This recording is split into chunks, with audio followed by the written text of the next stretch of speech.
The nursery industry creates a lot of jobs, which is pretty amazing. The acreage is smaller, but it's a high-value crop with a lot of labor and inputs to grow nursery stock.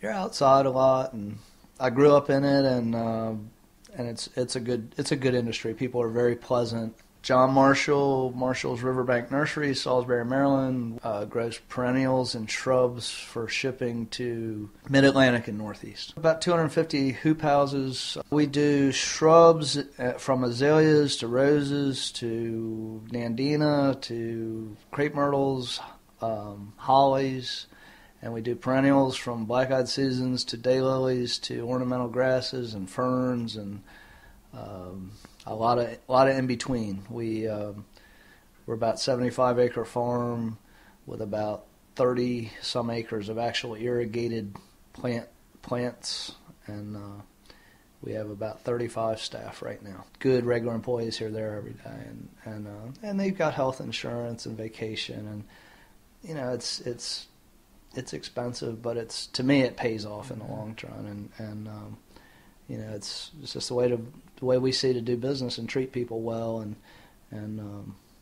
you know it's been good for us. The reason we got in the crop insurance program was there's a fella in North Carolina that I knew who's still in business, and his family's nursery got flooded from a hurricane. They had been there 50 years and never had any problem with flooding. Everything was underwater.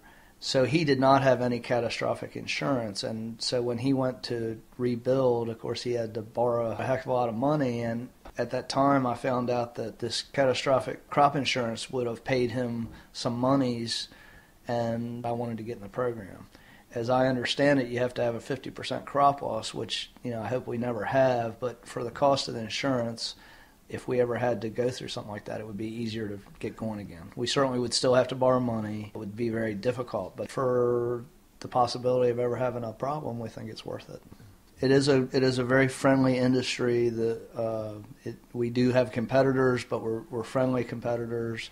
It's a lot about relationships, and our customers become friends, and we got a great staff, and that's important to me to try and be really good at what we do.